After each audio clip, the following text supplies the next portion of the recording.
What is going on? You are listening to Tags Podcast, aka Talk About Gay Sex Podcast. I'm your host, Steve V, and this is episode 414, the OG Sex Podcast, alongside co-host Lincoln. How you doing, Lincoln? Doing well. Hey, everybody. It's good to hear your guys' voices. Absolutely, absolutely. Of course, joining us is Kodi, Maurice, Doggette. How the hell you doing, Kodi? Hello, darling. I'm doing wonderful this evening. How are you guys doing? It's so good to be on the line with you guys. Well, I am so glad that we are together. This is making me happy. I spent the last 4 days. I did a good thing, which I thought a good thing. After Tags Live on Wednesday, I was feeling great. Earlier that day, I went and got a flu shot, combined it with a COVID vax, because I probably watched too much CNN, and every doctor on there said, get both. And they kept saying, do it before Halloween or do it on. And because I'm traveling soon, I thought, oh my God, and I booked it, not even thinking on what that could actually mean. And I tend to react with these vaccines, in other words, the side effects afterwards. And after Tags Live, Thursday, Friday, Saturday, and Sunday, dead. Like aches, fever every night, every day. Like I still have a little bit of a crown of a headache. I mean, on and on, no appetite. And it was just awful. But I think for me personally, I'm just speaking for me personally, that it had to do with double dosing. Like I shouldn't have done the flu shot. I should have spaced it out because I just think my system was like, really? And your body? I don't know what I was thinking, but the good news is I'm feeling better and I'm talking to you guys. Yay. I did miss class though. How was class, Lincoln and Kodi? How was class? You want me to go first, Lincoln? You go first. Lincoln, I don't think he goes really hard when we're in class. He tries to murder us, and I'm here for it. I love every second of it. My legs hurt in the first 5 minutes, and you know what? I'm just here, and I'm here to be used in the class. So I love it. Love that. You want your class to push you like that. What was it like? What was it a class like, and how were your students today? It was a good class today. I did not make it there last week because it was Halloween. And I went out to the Halloween parade here in New York with my cousins. And we went to Cowgirl Hall of Fame for dinner. And they wanted to do that over being in a room doing fitness. So we had a great time last Monday. And anytime I miss a class, I always feel a little better the following week. So it was good. Classes are different post-pandemic. There's some regulars, but not a lot. People are going to class with different, situations. Some people are wearing a mask. Some people might have just had COVID. Some people might have gotten their flu shot. So it's kind of a mixed bag these days, So it was good though. It was a fun class. Oh, good. Well, I'm sorry I missed it. And we'll be there next time. And, today's November 7th when we record this, but tomorrow when this drops, November 8th, it's time to vote. The one thing I did muster up Saturday, believe it or not, I got it together and early voted. So I'm already taken care of. But it's so important today, listeners in the States, to vote. Please, please, please vote. Yes. It's critical. Are you guys voting? What's going on? Kodi, yes, good. Voting tomorrow. Yep. All right. I already did. We did last week. Okay, great. Early voted. Love it. Perfect. All right. Well, I'm going to be glued to the set tomorrow, hoping for the best. On a sad note, though, we have to mention Aaron Carter. Do you guys know who Aaron Carter is? Yes. Yeah. So sad. Brother of Nick Carter of the Backstreet Boys, but Aaron had his own career. Yeah, had his own career. He passed away at the age of 34 on Saturday in his house in California. And, he's done a lot. He was kind of a Disney star at one point, Kodi. Do you know much about him? Not a lot. I know he had his own career, but I don't know exactly what he had some childhood successes for sure. He did. Yeah. I think he had an album or some things out. I don't know if he was on Disney. Yeah, his first album came out, and I was just testing you. His first album came out in see if you're a true fan or not. His first album came out in 1997 when he was only 9, but it sold 1 million copies, and it kind of launched his pop career. And in 2012, he released 4 studio albums. Interesting. And he also went on tour, opening up for Backstreet Boys. Later, he's gotten a lot of press. He's actually came out in 2017 as he came out as bisexual. Yes, I did know that. And then more recently, he started an OnlyFans in 2020, creating adult content.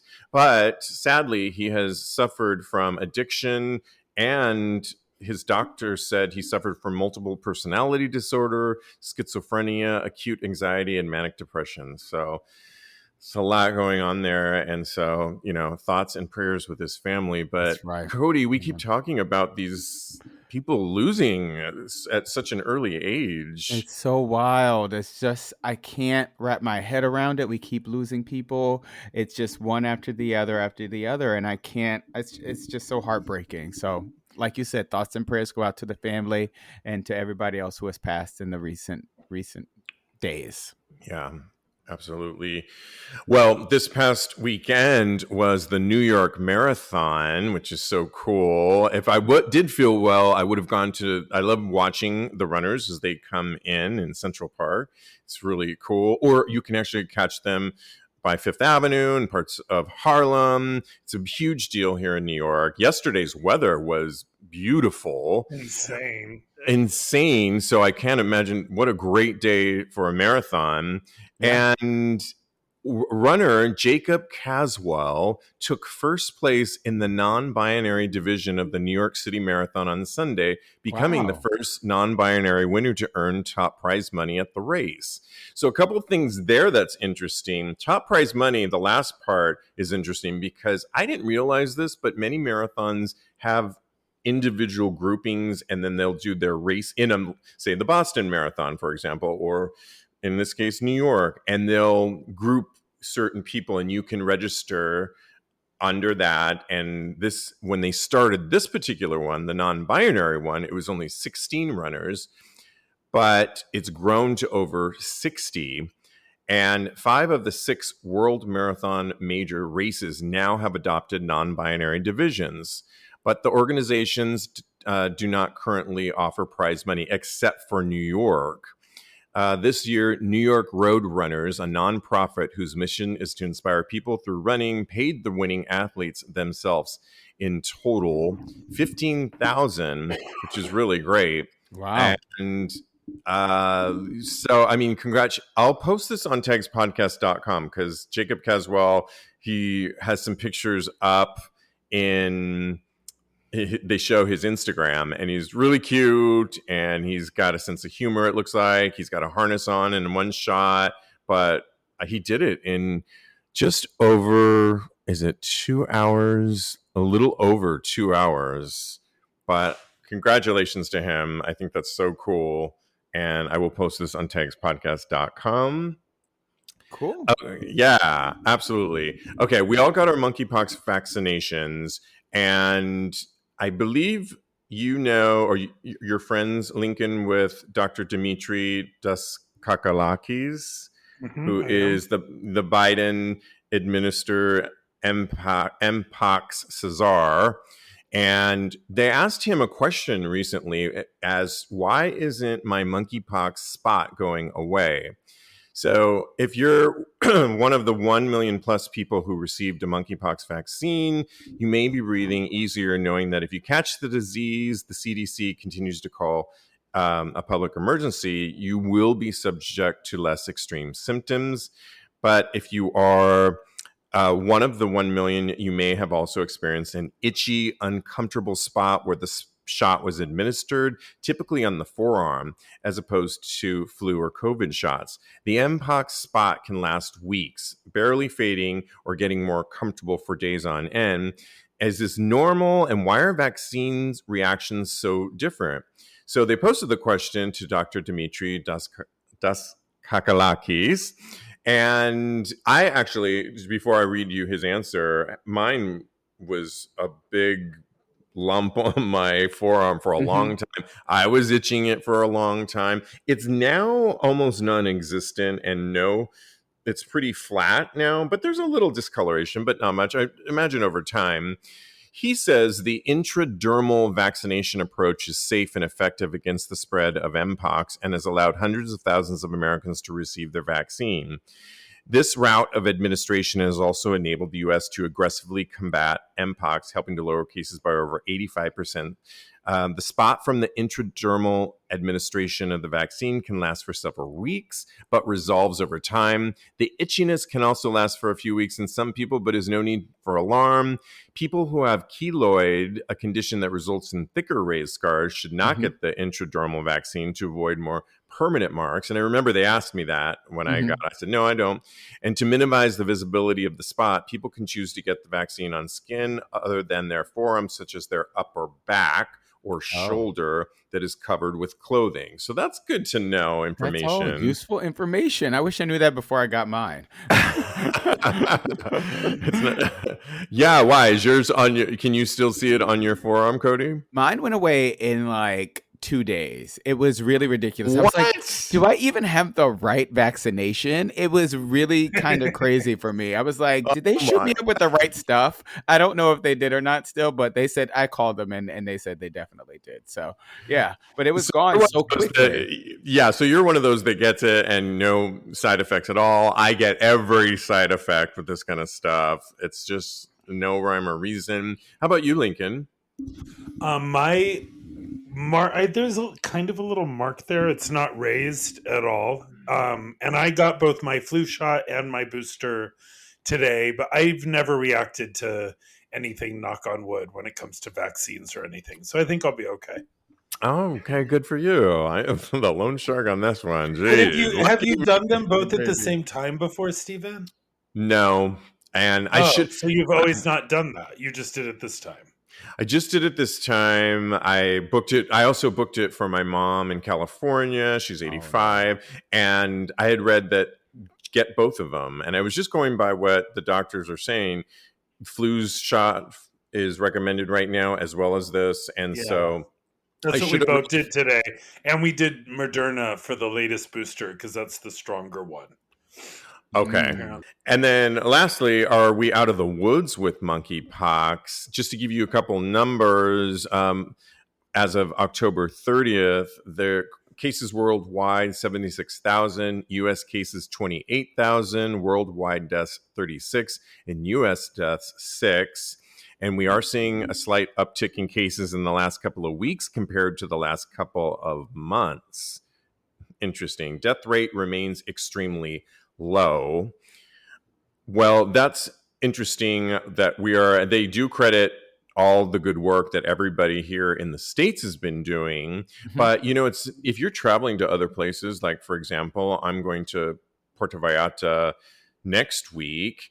Vallarta Daily reported that in Mexico's health system, which is usually stigmatizing and discriminatory towards people from the LGBTQ community, monkeypox infections have increased division in addition to lack of protocols to deal with cases and a lack of vaccines to combat them.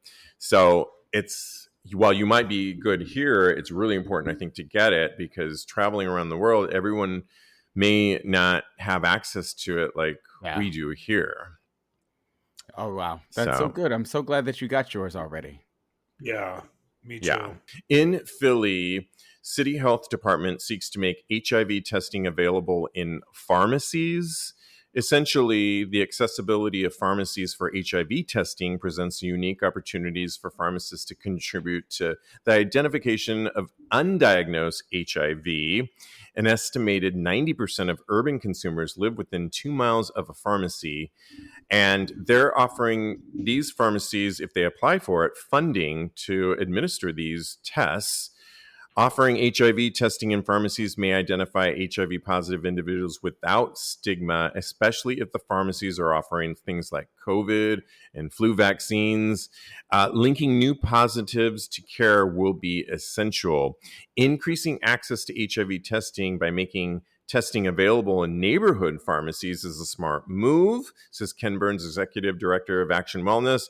Access to HIV testing and providing assistance to link people who test positive to care will be a benefit to the entire community.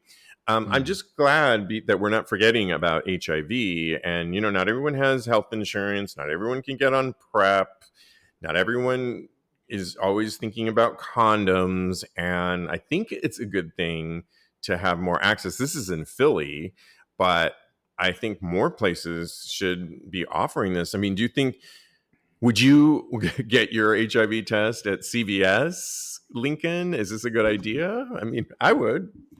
I don't know if I would or not. I do all that with my primary care physician, but there was a day in my life where I would only do that at a clinic, right, anonymously, because it would affect your health insurance back in the late 80s, early 90s. So you would never get an HIV test with your primary care physician because then they had to report it to the insurance company. But that was a very different time now.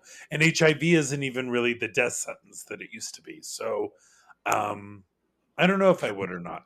Not quite there. No, I'm glad it's not the death sentence anymore, but I'm glad that it's available more. I'm glad places like here in New York, we have Callum Lord, which is a clinic, and some other clinics around the city, but not, Kodi, every city has access to these kinds of things. In rural parts of like Philadelphia, I think it's kind of good to offer these, the pharmacies to be offering this. What are your thoughts? I think that it's good that it's readily available and that more people can get tested. But what kind of comes up for me is if you get a positive result, the mental weight of getting a positive result, how that affects people if they get a positive result. And so I would just want people to be able to get supported and make sure that they have the mental or facilities that are there that people can take advantage of, because I wouldn't want anybody to do anything hasty just because of this. Like you said, it's not a death sentence anymore. So I feel like they really need to be supported in that time. That's my main concern.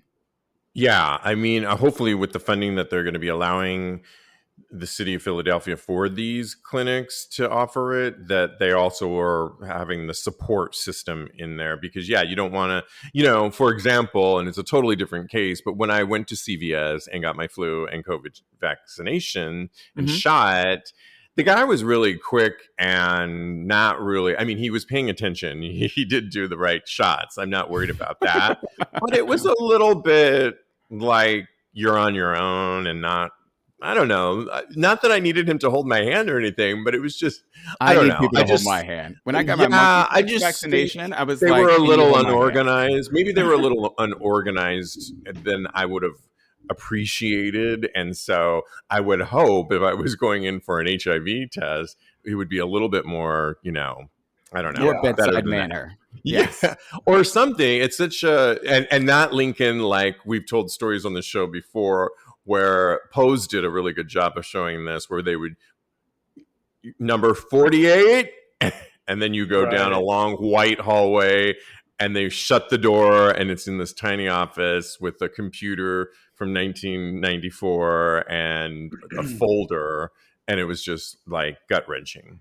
Yeah, I think if you have health insurance and a primary care physician, that is definitely the preferred way, I think, to do all of these. Flu shot, COVID shot, HIV test, monkeypox, right? So that's the ultimate goal down the road, is that you go with your primary care physician to get all that done, if possible. And then it kind of trickles down from there. Yeah, but I do think they're trying to stop the spread and get more knowledge, and they're doing in these urban areas, like the Latinx community, and they specifically stated in the Black communities of these urban areas. And I think they might not always have access. Exactly. And so the more we know and can control, there will be less spread. Okay.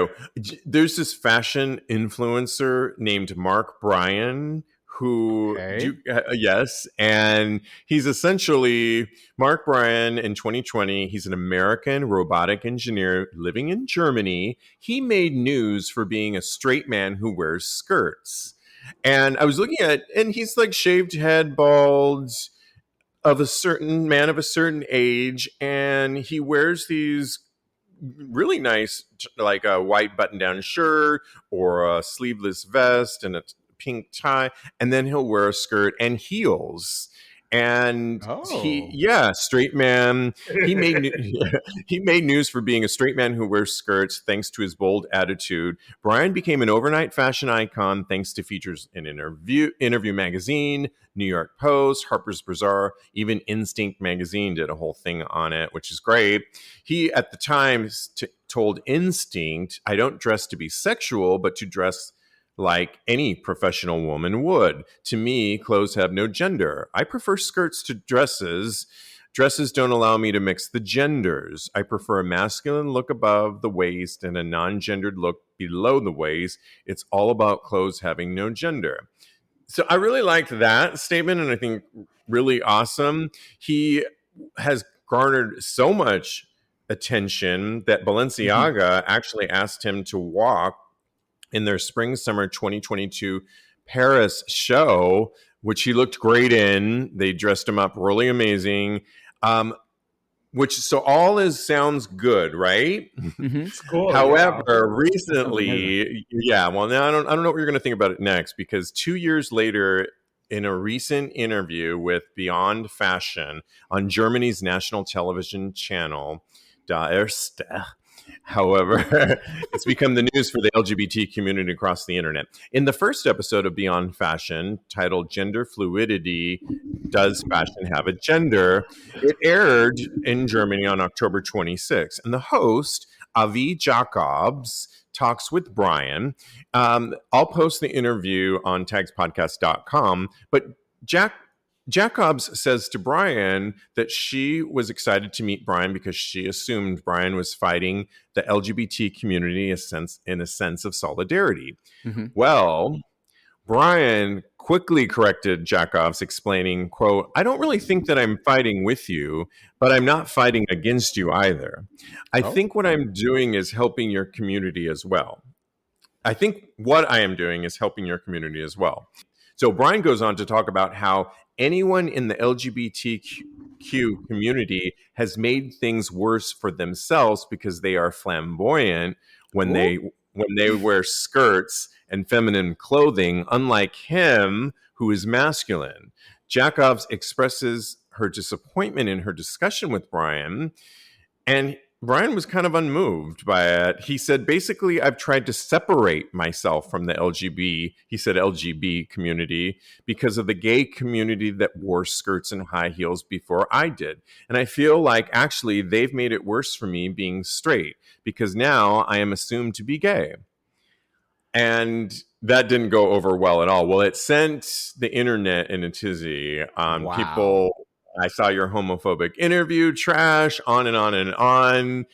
It's so crazy. I mean, I don't know how this will affect him because he was clearly, I don't think this is his career, but when you become an influencer and it's such a cool rise, and then you open up your mouth and like, why did you have to say that? I mean, lunacy comes out. I know. And he had to shut off all the comments on his page. I mean, I don't know. What does it surprise you, Lincoln, that somebody could rise up like that and be practically admired, and then they open their mouth and then... What did he say that was so homophobic, though? If he's saying that as a straight man wearing a skirt, he's separating himself from gay people that become overly flamboyant wearing a skirt. That is the part that got me. That's not homophobic. That's just his point. His whole gig was that clothing and accessories don't have a sexuality, right? Okay. That's what he said originally. Yeah. He said originally, and that's what he was celebrated for. That whether it's high heels or military boots, it doesn't matter because clothing and accessories don't have a sexuality. So isn't he just doubling down what he was standing for by saying, hey, I could put on a skirt and still look like a guy, just like a woman can put on combat boots and still be really feminine. You don't have to automatically turn into what that is by putting it on in the mainstream. If he said that if you are gay and you act overly effeminate, if you're just being Flamboyant. yourself, Yeah. yes, then you bring it upon whatever repercussions you get, whether it be bashing or whether it be ridicule or hatred. Yes, then you're bringing that upon yourself by acting flamboyantly. Exactly. What he actually said, you stated it perfectly. I'll just read it again. So listeners, Brian goes on to talk about how anyone in the LGBTQ community has made things worse for themselves because they are flamboyant when they wear skirts and feminine clothing, unlike him who is masculine. Okay. But obviously, if he's saying bringing it on themselves, like getting bashed by wearing a skirt and being feminine as a man, you bring it on yourself. That has a problem. Now I understand exactly more what he was saying. But up until that point, I kind of understood that, like, you don't need to put on a skirt as a man and all of a sudden be a drag queen. Like that, you could just be a man in a skirt, which is what Balenciaga and the fashion world kind of appreciated about him. I don't understand this. You bring on bashing or you bring on hatred on your own. That's a really irresponsible thing for him to say. So I understand why it turned that way. And his last statement, I think, is ridiculous too, because he says, basically, I've tried to separate myself from the LGBT community. Okay, well, Balenciaga, I'm sure there was plenty of gays that were on working behind the scenes, as I know always are at a fashion runway show. And who's consuming the content that when Balenciaga posted on their TikTok and social media, it's women and gays. So I don't think you're really straight men aren't looking at this. I mean, the percentile, I would imagine, is very small. So why are you trying to separate yourself from the community? And he says, I've tried to separate myself from the LGBT community because of the gay community that wore skirts and high heels before I did. And I feel like actually they made it worse for me being straight because now I'm assumed to be gay. It's like, fuck you. If he was really so progressive, then he wouldn't even care if people thought he was gay. So that really kind of... Interesting. Yeah, it's just really he was just kind of faking the funk, and then now that he's garnering all of this acclaim because of, like he said, the gay people that paved the way before him, he wants to kind of spit it back in our faces, and that kind of really gets my goat. Yes, I agree with you. I also think that this man is not showing any remorse for his remarks, and he seems very set in his ways. So I think that in this instance, it's okay to cancel him. Hey guys, your buddy Stevie here, and some good news and some bad news. Yes, summer is over. Good news is we got monkeypox under control. It's time to get back into the mix, and I'm talking about one of my favorite pastimes is to go to play parties or my favorite BDSM clubs. And when I go to those, I want to know that I can last as long as possible and have as much fun as possible, if you know what I mean. I definitely do not want to blow my load early on in the night. I want to be able to last as long as possible. And that's why I want to tell you about Roman swipes, because they are so convenient over-the-counter wipes that are clinically proven to help you last longer in bed or at your favorite play party. They are uniquely formulated to reduce overstimulation without eliminating sensation altogether. And there's a 2019 study where they were proven to increase time to orgasm by more than 4 times. So to use, all you do is remove the disposable swipe from discreet pocket-sized packet. I carried it in my jeans, easy breezy, wipe on the most sensitive parts of your penis, and allow to dry for about 5 minutes. They're safe, effective, and no prescription is needed. When used as directed, Roman swipes leave no scent or taste, so there is no transfer to your sexy partner. Okay, I've got the perfect deal for you. Try swipes today with a special offer just for our listeners. Get 20% off your first order. Just go to ro.co/tags, TAGS today. That's ro.co/TAGS for 20% off. Hey guys, Stevie here. And we all know how important a good night's rest is, how important sleep is for sanity, to be productive every day. I certainly do. And for the last several weeks, I've been so happy to try my brand new Helix mattress. Let me tell you, I have been getting some of the best sleep and waking up refreshed, although I could stay in bed for hours because this mattress is so comfortable to my body. I just know whoever I bring into my bed soon I'm not going to be able to get them out. I took the Helix sleep quiz and I was matched with the Midnight mattress because I really wanted something that felt medium to firm, as I tend to sleep on my side and my back all night.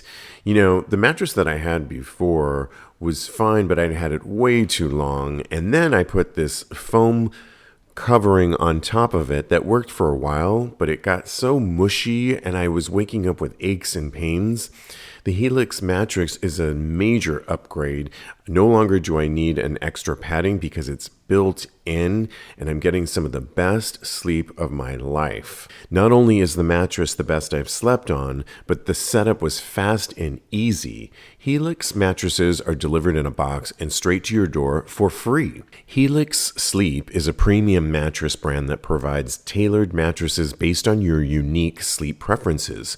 The Helix lineup includes 14 unique mattresses, including a collection of luxury models, a mattress for big and tall sleepers, and even a mattress made just for kids. Simply take the Helix Sleep Quiz and find your perfect mattress in under 2 minutes. Helix knows there's no better way to test out a new mattress than by sleeping on it in your own home. That's why they offer a 100-night risk-free trial. Try out your new Helix mattress, see how your body adjusts, and if you decide it's not the best fit, you're welcome to return it for a full refund. Everybody is unique and everyone sleeps differently. That's why Helix has several mattress models to choose from, each designed for specific sleep positions and feel preferences.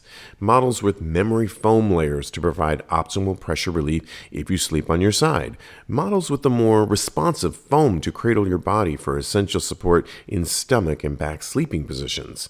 Plus, enhanced cooling features to keep you from overheating at night. Every Helix mattress has a hybrid design, combining individually wrapped steel coils in the base with premium foam layers on top. It's the perfect combination of comfort and support. Helix is offering up to $200 off all mattress orders and 2 free pillows for our listeners. Go to helixsleep.com/tags, TAGS. And by supporting Helix, you're also allowing them to support Tags Podcast. So go purchase your Helix and thank me later for your best night's sleep. With Helix, better sleep starts now. Again, it's helixsleep.com/tags, TAGS. Well, I want to know what you guys think of this next story. It's very juicy. It's just kind of crazy. Well, when I read this story, I was like, oh my God. Do you guys know in Chicago, the bar Touche? It's a leather bar. I've never been to Chicago. Wait. I've been to it. Jeremy, our other co-host, and I went to Touche. Well, they were just celebrated the 45th anniversary with a 45 years. Wow, that's amazing. With a performance that critics found so offensive that one of the establishment's bartenders quit on the spot, and several patrons got up and left the bar. I was so shocked when I read this story, but I was like, I can't wait to talk about this on the show. The famous kink and leather bar Touche hired puppeteer Jerry Halliday to entertain a crowd assembled for the anniversary soiree. Video clips of the performance show jokes that played on stereotypes and racist tropes of Black women and transgender people. Halliday, who is white, pulled out a black puppet that he introduced as Sister Girl, which, according to bartender Chris Blue, made him immediately uncomfortable. Halliday changed his voice to sound like a caricature of a Black person. Witnesses tell The Advocate that he made jokes about welfare, watermelon, and having multiple kids. He also belittled the names of Black children. Witnesses said and went so far as to reveal what he called an Afro puff Brillo pad beneath the puppet's clothing where human genitalia would be. I know, Kodi. I know you're like...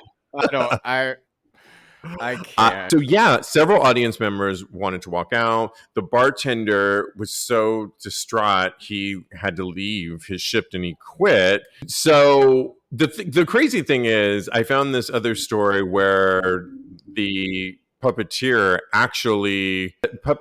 behind racist performance Touche says he's retiring his Black puppet.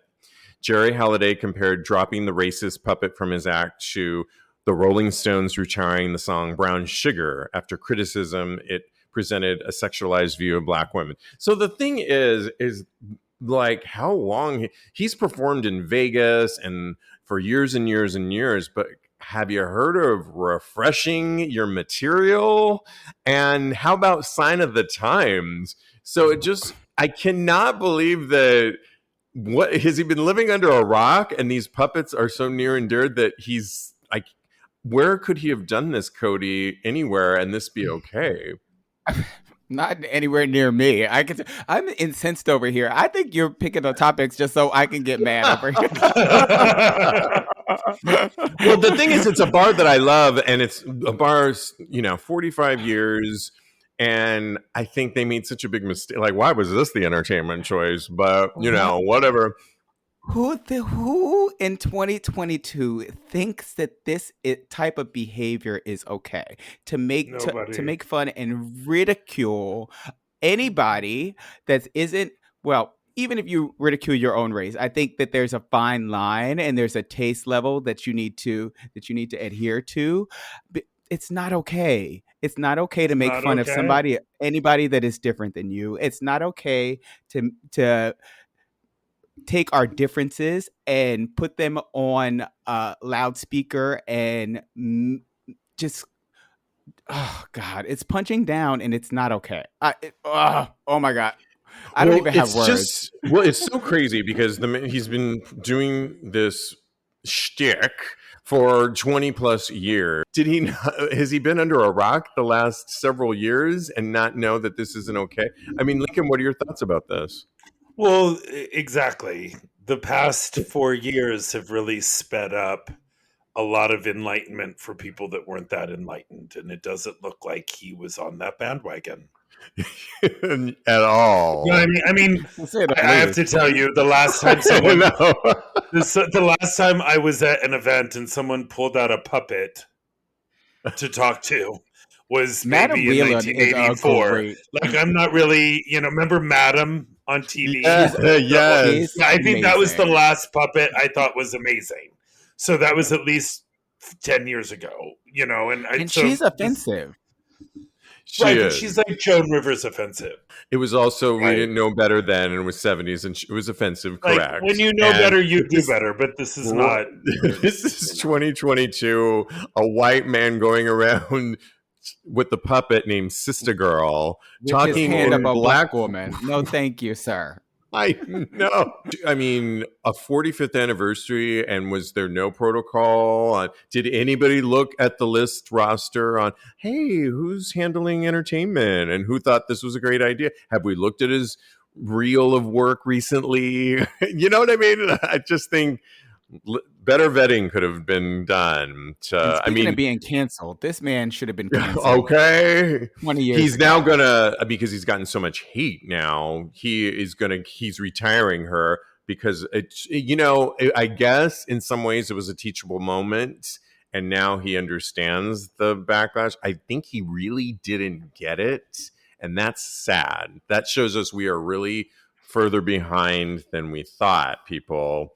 But if it was a teachable moment and he retires this pathetic material, maybe he should just retire. There should be classes for people that go through cancel culture, just so that we can, make sure that they are learning things from the experience and the hurt that they bring on other people. I think that we should. I think you should. Yeah, well, you're a life coach, Kodi. I think you should start it.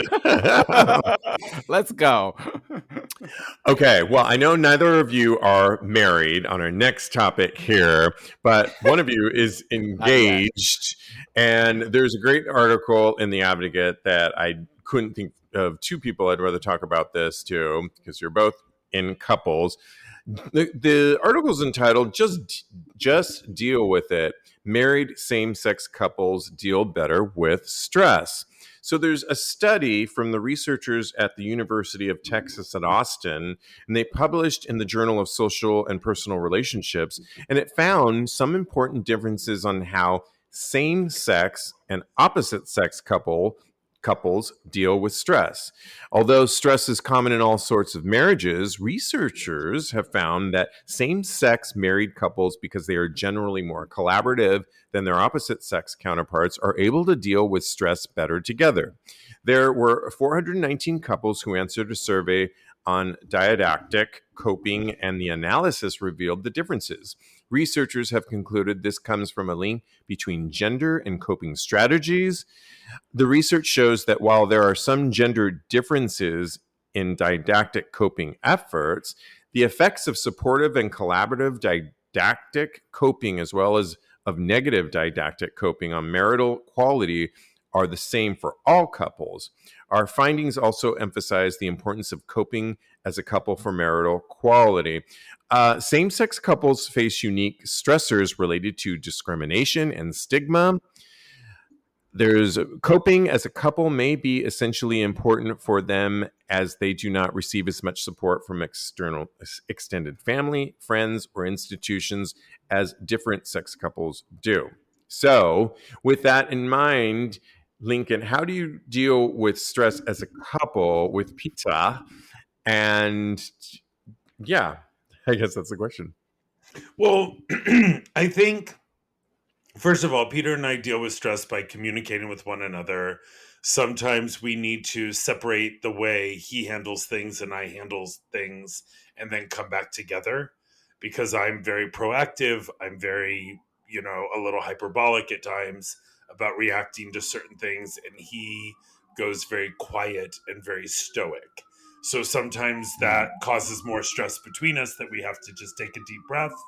His strengths come to the forefront, my strengths come to the forefront, and we move forward. I do think what's interesting about what you just said that I'm reminded by is nothing brings people more together than a common enemy. So sometimes when you're in a gay relationship and there's a lot of you feel you're being judged because you're gay, or they don't like us because, I gotta say, we're two white men like crazy, and sometimes that doesn't work for us. We're in a situation and we're like, wow, people are looking at us in a way that we're not, by the color of our skin and the way we present ourselves, and we should leave this situation, because it does work the reverse across the board. It's very uncomfortable. So when we have that happen to us, we just bond tighter and move forward. You know what I mean? And I know some lesbian couples that bond really well, being two women in a very male situation, that they're like, we're out, or we rise above in our own way. So I do think it's interesting. I also think it depends on the couple, like everything else. I really love what you said on how you, in general, you talk, you communicate, but you have different ways at different times, and you know when to, separate. I like that too, and let each other kind of be and handle it in their own unique way. I think that's so key too, to respecting each other and making it work. Kodi, how does it work for you and Joe? It's very similar, but it's a little bit different because Joe is I feel like he's more of the Lincoln in our relationship, and I want to say that I'm more of the Peter, but I'm excitable is the thing. And I think that with me, I tend to, if he's upset, then I get upset. And then and then the communication, there's a breakdown in the communication. I think that when we both, like Lincoln said, when we take a step back and then we are able to process our emotions and we're able to come back together, that's when it works the best, because that's when our communication is on point, everything is aligned, and that's when we can really move forward in a healthy and respectful way. So yeah, it also, you know what, I'm Puerto Rican, he's Italian, so so that I think there's something to do that goes with it as well. So I would add to the early part of the article said generally more collaborative same-sex married couples. Again, you're not married, but generally more collaborative. That would fall under what, like Lincoln and Peter, you two are very collaborative and what you like and what you do. I think, Kodi, can you speak to that really quick?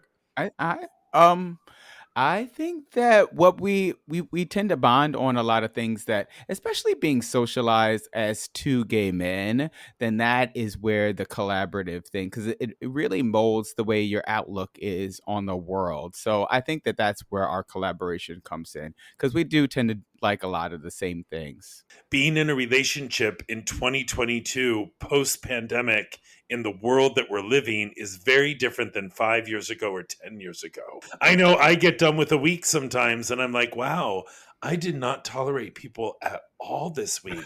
For whatever reason. And you can say it's because it's a full moon, or it's because of an hour change with daylight saving time, or it's because I didn't eat right this week, or it's because I drank too much or didn't drink enough, or right. You know what I mean? And could you imagine being in the middle of we're very complex and very fragile people that are like 90% water, yet we walk around like we're made of steel, and that we have the right to either put someone on a pedestal or completely destroy them depending on how they hit us in a given moment.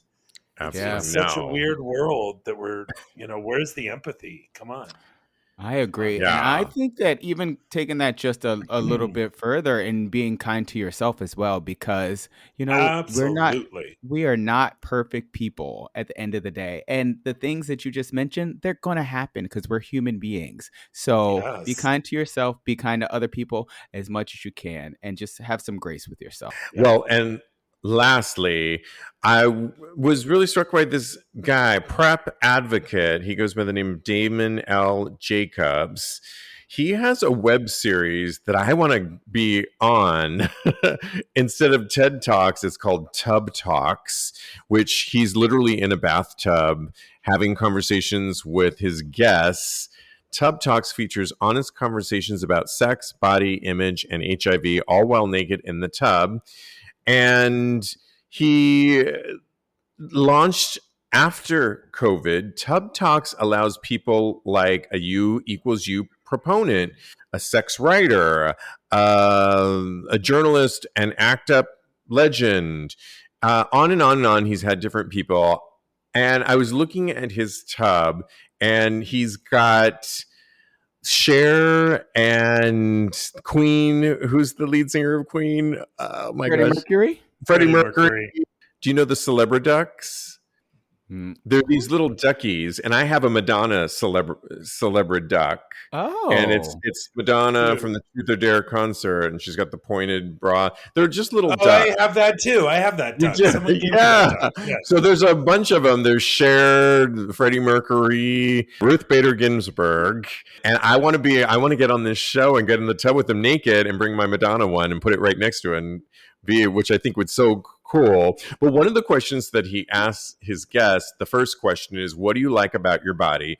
And so in honor that hopefully I'll be a guest on this show, I'll ask you guys, what do you like about your body, Kodi? Me first. I'm sure it's an Okay. easy one for you. I am starting to love more. Okay, the thing that I really love, and my butt is pretty nice. I love my butt. I think that it's great. I think that especially now that butts are in vogue or in fashion, I think I've come to love my body more. The more I work out and the more that I am on Instagram naked, basically, I find that I love more things about my body. So I kind of love my whole body, honestly, except for my left foot. Because she started taking my class. Is that's what it is? That's what my legs still hurt. I just want you to know that Oh, right good. now. But yeah, I'm starting to love my whole body, honestly. Lincoln, what do you like about your body? I like my height, and I have a great dick. Oh, I know. I love was that that. an option? Okay, I was okay. I'm gonna put that on my list. My lips are good, and I have my mother's eyes, so my eyes are always also a thing. But also my legs are my dad's legs. No matter if I gain weight, lose weight, even when I had some surgeries, my legs still hold their own. I like my hair. I'm pretty good with for being so self-deprecating and having such weight problems my whole life. And I still can definitely get up and walk from the bedroom to the bathroom going, oh my God, I drank too much. I ate so poorly over the last week. I am disgusting. I should not. I have those moments, but when really asked, what do you love about your body? I'm good with mine. I don't need anyone else's. I I love used to be that. in that, like, I want to be shorty. I want to be a shorty. I wish I was, this ethnicity because I like this about it. I wish I had this, going on that my genetics were automatically giving me a certain 8-pack or a certain curve somewhere. But my genetics working with the work I put into myself, I'm good. I like that. Yeah. What about you, Steve? What do you love about your body? Well, if you ask me what do I like about it now after practically fasting, not by choice for the last 4 days, I love my waist. I have like a time back to 32 and I'm going to this wedding that I'm showing kind of a midriff top. And so I'm excited about that today. But it's so weird when I was thinking about it. What do I like about my body? I like my body as a whole. I like I have scars on my ankle, and I would have thought that because I've had major surgery, ankle surgery, and then I had Achilles tendon surgery 15 years ago. I like touching my scars and telling massage therapists that they're there. They're kind of my war wounds, that there's a story behind it. I like that a lot about it. Steve, I hope you're going to remember this because you're a View watcher. Why? Did you watch The View with Matthew Perry? Matthew Perry. I did, yes. What did he Do say? you remember he said that quote about the scars? Oh, Do you did he remember say that? that? It was really, yeah, he said that he was talking to Martin Sheen, and Martin Sheen told him this story about how, oh man, I wish we could remember it for this segment because it was so poignant that when somebody passed away or whatever, they went to the pearly gates and the guy said, do you have any scars? Right? It was something Oh, like, yes, help me it was remember something this. about And the guy scars. was like, I have no scars. And he was like really proud of it. Right. And what did the guy say back? Like, was shoot. your life that worth living, or it wasn't that much of a struggle or something? So I get Correct. that. Yeah. It was really, Right. it took everyone's breath away on the table in the audience, and you could tell that in the book it's really good. Whoopi also told him to retell it. So if anyone out there watches The View with Matthew Perry or reads his book, because listen, there's a lot of gay guys, totally change of subject, but there's a lot of gay guys that have gone through recovery, that have gone through really hard things. And this guy sounds like he wrote a book throwing it all out there to motivate us to, no matter where we are, we can get out of whatever we're struggling with. I Sorry to 100% change the agree. subject. No. From your beautiful 100%. body to Matthew Perry's scars. But there you go. I love it. Yes, all about my scars. Right, absolutely. Oh my gosh, so much fun. Thank you for participating in this. You can like us on Apple Podcasts, rate and review us, or listen to us wherever you get your podcasts. Go to TAGSPODCAST.com. You can follow my co-host. You can follow Lincoln. He is at Mad Lincoln, or Protein Bakery at Protein Bakery. Follow Kodi, Maurice, Doggette at Mr. Maurice, or he's a life coach at KMD Coaching. Follow me at @Steve V, or at Tags Podcast. Guys, thank you so much. This has been great. So much to cover. I know. Thank you. And in the meantime, continue having hot day sex. Yes.